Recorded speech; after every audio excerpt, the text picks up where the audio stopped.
Glória a Deus. Boa noite aos irmãos, a paz do Senhor. O nome é propício, né? Vitória, né? E tem muita vitória para a família, né? Para glorificar o nome do Senhor. Que lindo, né? Que gostoso estar aqui. Nós estamos aqui no quinto dia pela família. E desde que o irmão falou que ia fazer uma campanha pela família, aquilo ardeu no meu coração de estar aqui, até orando um pouco antes. Mas a semana que passou eu trabalhei muito, daí cheguei, falei até com o pastor, cheguei até 8 horas em casa, não dava mais tempo. Mas hoje Deus preparou para estarmos juntos aqui novamente, né? E o tema é maravilhoso. Não existe uma palavra melhor para a família do que essa daqui. E nós vamos ler sobre essa palavra aqui. Vamos ficar no tema. Eu vou só 2 versículos desse salmo eu vou ater sobre ele, tá bom? Aqui nos fala assim: aquele que habita no esconderijo do Altíssimo, à sombra do Onipotente descansará. Obrigado, irmão. E o verso, vamos pular para o verso 10. Nenhum mal te sucederá, nem praga alguma chegará à tua tenda. Todo esse salmo é maravilhoso. Eu tenho uma experiência com esse salmo através... Eu falo muito da minha mãe, que era uma mulher de fé. E ela realmente cria no Senhor. E eu tive uma experiência também, quando criança, com esse salmo. Lá na minha casa é uma prole também, né? São 11 irmãos, né? E eu sou a raspa da panela, né? Sou o último que cheguei, né? Mas tinha o irmão que ele era o último, penúltimo, antepenúltimo, né? Esse irmão, né? Um dia, eu criança ainda, no quintal da casa da minha mãe, esse meu irmão teve um ataque epilético. E ele caiu no quintal, mas minha mãe, com todo cuidado, pegou um travesseiro, pôs debaixo dele para proteger, verificou se a língua dele não estava se enrolando. E eu vi que ela pegou a Bíblia nesse dia. E ela pegou a Bíblia nesse dia e ela leu o Salmo 91, quando ele estava ali tendo aquele ataque epilético. Irmãos, nunca mais na vida dele ele teve ataque epilético. Nunca mais. Tem a família, casados, filhos. É o poder de Deus. Então a palavra, ela não é simples letra, não, ela é o poder de Deus, que transforma a nossa vida. E aqui, o Salmo 91, como foi falado, né, pelo André também, que muitos falam que é o Salmo de Moisés, mas pode ser outro escritor, outro também. Mas nesse Salmo ele fala assim, olha, aquele que habita no esconderijo do Altíssimo, à sombra do Onipotente descansará. Habitar é morar, residir, ocupar residência. Mas tem um sentido também, que é estar presente, é permanecer.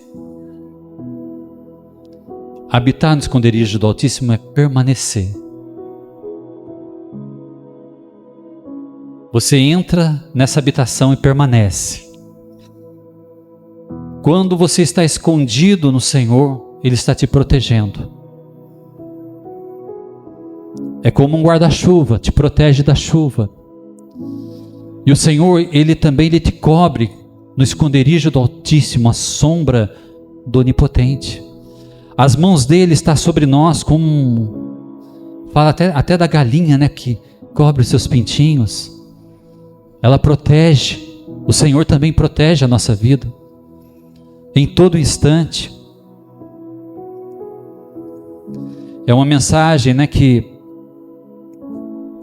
que também ela deve habitar no nosso pensamento. Essa palavra habitando em nós, nos nossos pensamentos, quando a gente acorda, quando a gente anda, quando nós temos projeto na nossa vida, acordamos de manhã, andamos, caminhando, respirando, só de acordar, né, Donizete? Que gostoso acordar. Acordei hoje, o Senhor deu mais uma oportunidade de vida, uma oportunidade de adorar o Senhor, de glorificar o nome dEle, de saber que Ele é Deus, e que Ele cuida de nós, e que Ele nos ama. E aqui está falando sobre a família. Família é um projeto de Deus, onde o diabo investe para tentar destruir. Mas quando os irmãos proporem fazer essa campanha, é que Deus está querendo cobrir a família, querendo proteger a sua família, querendo guardar de toda a investida do inferno, porque o Senhor é mais que tudo. Maior é Deus que habita em nós do que aquele que está no mundo. E Ele está aqui nessa noite. Esconderijo. O irmão falou de esconderijo. Esconder de todo mal, estar abrigado. Você está abrigado no esconderijo do Altíssimo. O Senhor, Ele nos protege com um escudo, escondendo a nossa vida do mal. Ele cega o diabo para que não nos veja. Tem um filme falando do que o Pedro estava falando, um filme antigo, que fala do esconderijo também.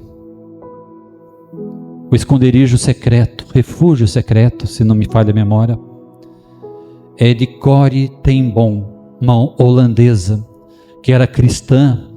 Quem tiver a oportunidade de ver, ele está no YouTube. É um filme maravilhoso, baseado em fatos reais. Ela escondeu várias famílias de judeus que estavam sendo enviados, né, para o campo de concentração. E ela fez um refúgio, se chama refúgio secreto, na casa dela, na parte superior.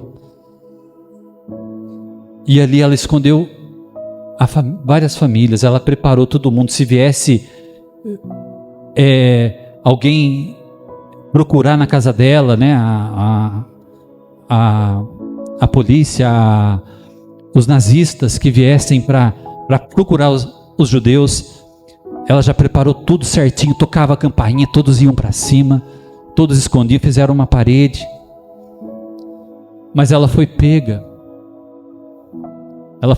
foi levada ao campo de concentração. Mas ela salvou vários judeus ali. Mas ali ela teve tem algo tremendo que acontece, como Deus cuidou dela. Ela sofreu muito ali. Mas o Senhor permaneceu a vida dela, manteve ela em vida. E ela foi uma missionária. Se eu não me engano, em mais de 70 países ela levou a palavra de Deus.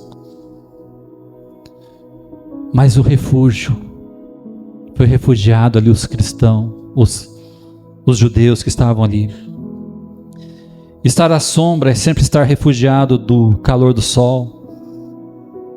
Seja debaixo de uma árvore ou em uma cobertura, a gente sempre está, né? Como é gostoso, né? Quando esse tempo muito quente, às vezes eu estou de moto, né? Eu estou na cidade ou mesmo de carro. Como é gostoso a gente parar na sombra de uma árvore. Como é gostoso. E antigamente não tinha ar-condicionado, né?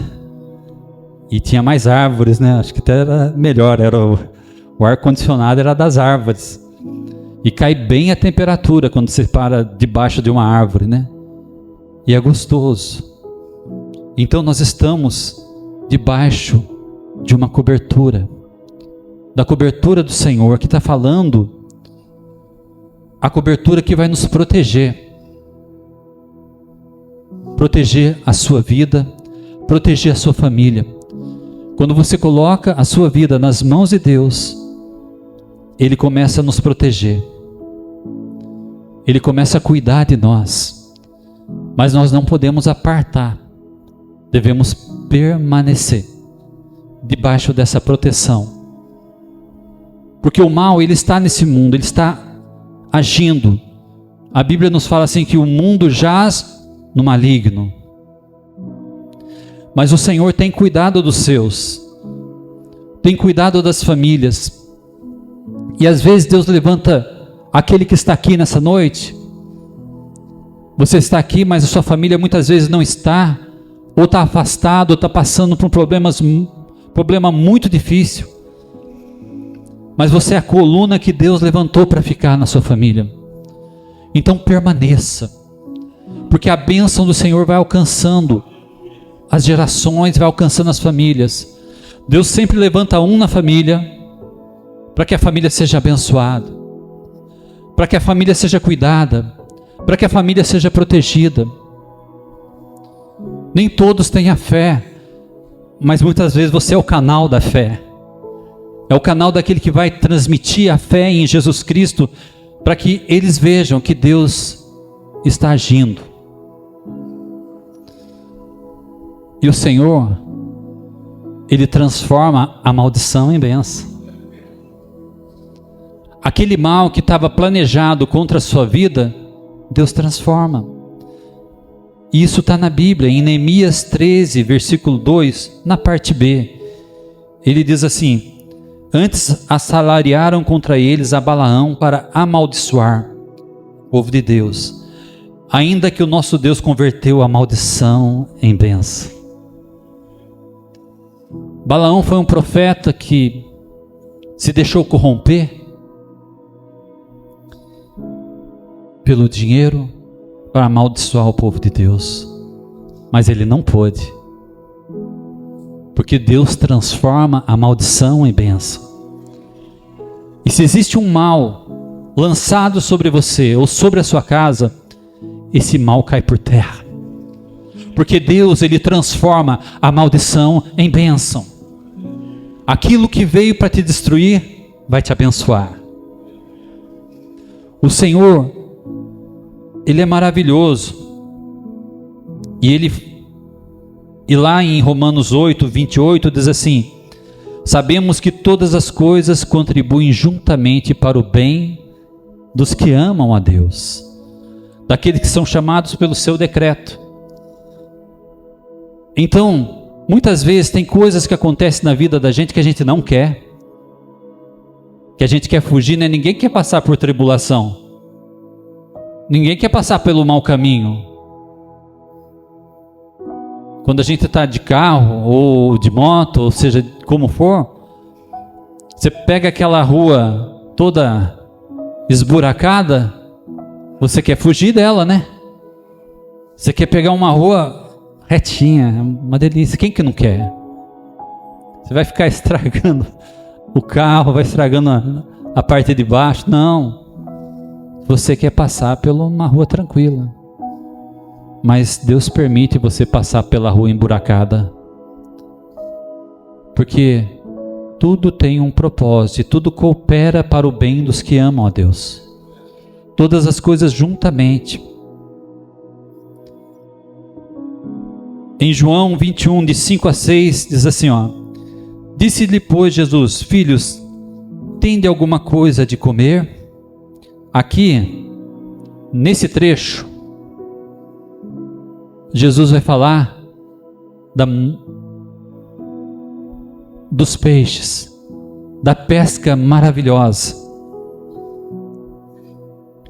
Jesus aqui, em João 21, 5 e 6, ele tinha ressuscitado, já se tinha apresentado aos discípulos, mas os discípulos ainda não sabiam o que ia fazer.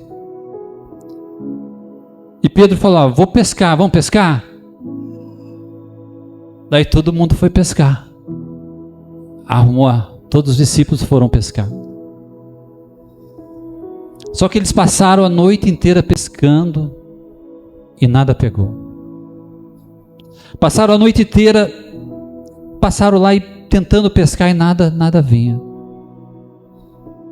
Mas aí o que aconteceu? Jesus apareceu de manhã e diz assim, e falou assim, tem de alguma coisa para comer? E responderam-lhe, não. E ele lhe disse, lançai a rede do lado direito do barco e achareis. Lançaram, pois, e já não podiam tirar pela multidão de peixes. Tem coisas na vida da gente que parece que não vai dar certo. Imagine os discípulos que conheciam o mar, que eram pescadores, mas você jogar a rede de um lado ou de outro e não pescar, é frustrante. Às vezes joga a rede só um pedaço de madeira, né? Só uma bota, não sei se que tinha lá, saía. Mas é frustrante. Passaram ali pescando, e às vezes a gente sabe fazer algo, está pescando e não vem. Mas Jesus está de olho. Jesus está vendo. E ele falou assim, Jesus disse assim, lançai a rede do lado direito do barco. Como é bom a gente ter a orientação do Senhor. Como é bom ouvir a voz do Espírito Santo quando Ele nos dirige. Como é bom saber que o Senhor tem cuidado de nós. Pode não estar parecendo que está cuidando, mas está. Teve um tempo atrás que eu estava com uma dificuldade do trabalho, mas a gente tem que continuar pescando, sabe? Não continua, mesmo que não apareça, continue pescando. Vai lá, não veio. Vai lá, não veio. Mas mostre que você está lutando. Mostre que você está tentando. E eu falando com Deus, e não estava surgindo. Daí numa noite, eu sonhei que eu estava arrumando minhas ferramentas. Estava limpando, preparando. Daí no outro dia de manhã eu falei, é isso mesmo, deixa eu arrumar minhas ferramentas, deixa eu colocar ela em ordem. E comecei a colocar tudo em ordem a ferramenta. Daí começou a ligar um atrás do outro. A agenda começou a ficar cheia, né? O trabalho começou a vir, o peixe começou a vir, e começa a vir muito peixe. Aqui diz assim, e veio muitos peixes, muitos peixes. Jesus é aquele que traz abundância para a nossa vida. O que vem dele não é pouco, é muito. O Senhor, Ele ama a prosperidade dos seus servos, diz o Salmo 35, no finalzinho do Salmo. Então Ele quer te abençoar, mas Ele prova a sua fé muitas vezes. Ele prova se você vai permanecer debaixo do esconderijo do Altíssimo ou não. Mas se você permanecer, você vai ver a glória de Deus. Então permaneça, não afaste de tudo aquilo que Deus tem para a sua vida, porque Ele tem. Ele é Deus, Ele é Senhor de todas as coisas. A Bíblia nos diz que Ele é dono do ouro e dono da prata. E nos diz também que o coração do rei está na mão do Senhor. E Ele inclina para onde Ele quer. Se tem uma porta aberta para você, o coração do dono, do proprietário está na mão do Senhor. E a hora que Deus falar assim, olha, abre essa porta, ela vai se abrir. Porque é Ele que está dominando sobre todas as coisas. Irmãos, essa pesca maravilhosa, ela não só aconteceu quando Jesus ressuscitou, ela aconteceu quando Jesus encontrou seus discípulos. A mesma coisa aconteceu, pastor. Foram duas pescas, logo no comecinho. Lá em Lucas 5, 3 e 6 diz assim, olha, entrando num dos barcos que era de Simão, pediu-lhe que se afastasse um pouco. Jesus estava pregando para uma multidão. E Pedro a mesma coisa, se você ler anteriormente, ele pescou a noite inteira, não pegou nada. Não pegou nada, não tinha nada. mas nem para o café da manhã. Não tinha nada. E ali, ele pescou a noite inteira.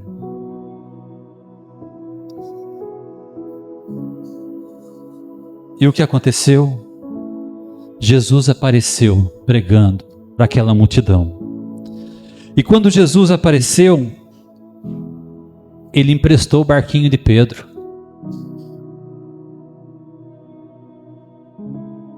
Imagina, às vezes você não tem mais nada, né? Acabou tudo. E Jesus quer emprestar seu barco, já não tem nada, vai o barco também, né? Mas emprestou o barquinho de Pedro. E Pedro abriu o coração. Não, pode usar. Daí usou o barquinho de Pedro, foi um pouquinho para fora do mar, né? Porque fica melhor o som, né, Donizete? Acho que o som do mar, assim, vem aquela brisa. E ali ele pregou. Pregou usando o barquinho de Pedro. Então deixa Deus usar a sua vida do jeito que tiver. Não tem nada? Tem um barquinho? Então usa o barquinho seu, né? Usa a sua vida, deixa Deus te usar. Deixa Deus fazer na sua vida o que Ele quer fazer. Deixa Deus entrar no seu barco. Jesus estava ali pregando através do barquinho de Pedro. E a multidão ouvindo a palavra de Deus. Ele acabou a pregação, ele diz assim, olha, e acabou de falar, disse a Simão, volta para o alto mar, e lança as vossas redes para pescar. Respondendo Simão, disse-lhe, mestre, havendo trabalhado toda a noite, não apanhamos, mas porque mandas, lança a rede, fazendo assim colheram uma grande quantidade de peixes que rompia a rede. Ele obedeceu à voz de Jesus. Ele doou a vida dele para Jesus e doou até o barquinho. Pode usar o barquinho, vai, usa o barquinho. Mas terminou de usar, tinha bênção. Tinha a palavra de Jesus sobre ele. E a palavra de Jesus, olha, tem bênção sobre a sua vida. Então creia que nessa noite, o Senhor, Ele é o mesmo, Ele não mudou. Mas por que 2 pescas no comecinho e no final? Em Apocalipse diz assim, eu sou o alfa e o ômega, o princípio e o fim. O Senhor sempre vai estar na sua vida, operando milagres e maravilhas. O Senhor não vai ser só no começo, não. Vai ser até o final da sua vida. Esteja abrigado no esconderijo do Altíssimo, à sombra do Onipotente, que as bênçãos do Senhor vai vir sobre si. E a bênção do Senhor, ela enriquece e não acrescenta dores. Então, fique na presença do Senhor, glorificando o nome do Senhor, porque Ele vai abrir portas, Ele vai abençoar a família, porque Ele ama abençoar os seus servos, e Ele glorifica o nome dEle através disso. Eu lembro minha mãe, antes de servir ao Senhor, a minha família ainda, ela contava, porque como eu era o último, eu não sabia daquilo, mas tinha 7 irmãos, moravam num quarto só, 7 irmãos, era somente um quarto, e para cozinhar, ela pegava um fogãozinho, aqueles fogãozinhos, põe do lado de fora, e cozinhava, fazia comida para 7 irmãos. A dificuldade era muito grande que ela passava. Mas, irmãos, o que é abrigar no esconderijo do Altíssimo? Ela se abrigou no esconderijo do Altíssimo, à sombra do Onipotente. Veio mais filhos. Deus abençoou tanto a vida dela. O meu irmão mais velho se tornou superintendente da General Motors. A outra irmã se tornou uma empresária, construindo prédios em Ubatuba. O outro irmão, supervisor da engenharia da Ford. Uma outra irmã se tornou também na Petrobras o maior cargo do secretariado lá. era secretária do superintendente da Petrobras. Eu não estou falando aqui, irmão, falando de... não significa nada diante de Deus. O que significa é que você, entregando para Deus, Deus vai abundar na sua vida aquilo que você nem imagina. Aquilo que você nem imagina que possa acontecer, acontece. Porque o Senhor, Ele não mudou, Ele é o mesmo ontem, hoje e eternamente. E quando Ele mandar você, olha, vai, a rede, você não vai conseguir pegar de tanto peixe que vai aparecer na sua rede. Vai começar a multiplicar os peixes na sua rede. O Senhor, Ele abençoa. E todos os irmãos, graças a Deus, trabalharam, se tornaram pessoas honestas, corretas, bens. Aqueles que tiveram menos também, mas são abençoados. E todos protegidos pelo Senhor. Então, confia no Senhor plenamente. Confia em Deus nessa noite. Eu sei que hoje a pregação é bem curta, né? Que a gente não vai ficar muito tempo. Mas eu estava orando e pedindo a Deus uma direção, mas a direção que Deus me deu é essa. Que o Senhor, Ele vai te abençoar. Mas permaneça debaixo do esconderijo do Altíssimo. Como eu falei, ser fiel até a morte, dar-te-ei a coroa da vida. Não é só hoje, não é essa semana, mas é para sempre estar debaixo do esconderijo do Altíssimo. Vencendo as lutas, vencendo as tempestades, porque elas vêm, e às vezes não são poucas, são muitas tempestades, mas o Senhor, quando está conosco na tempestade, a gente passa sorrindo, adorando e glorificando. Uma vez teve um concurso sobre a paz, e esse concurso, fizeram umas pinturas, né, e chegou 3 no final. 3 quadros chegaram no final daquele concurso. O primeiro quadro, ele pintou a paz assim como um mar assim tranquilo, sereno, aquela neblina, um barquinho ali naquele mar. Aquilo lá simbolizava a paz. O segundo quadro era uma campina verdejante também, aquele pôr do sol amarelinho e bem tranquilo, simbolizava a paz. Mas o terceiro quadro impressionou. Mostrava um mar bravio, as ondas batiam na pedra, o céu escuro, e ali naquele penhasco havia um pedaço de madeira, uma árvore, naquele cantinho, e um pássaro, e ele louvava a Deus. Às vezes no meio da luta, da dificuldade, glorifica o Senhor. Essa é a verdadeira paz que você vai ter. É a paz de estar na presença do Senhor. Pode ser o que esteja acontecendo ao seu lado, na sua casa, na sua família, mas o Senhor, Ele te garante a paz. A paz que Ele dá, o mundo não pode dar, e ninguém pode tirar de você. Somente o Senhor nos dá a paz que nós precisamos ter. Amém, irmãos? Amém? Era essa a palavra. Deus abençoe os irmãos, amém?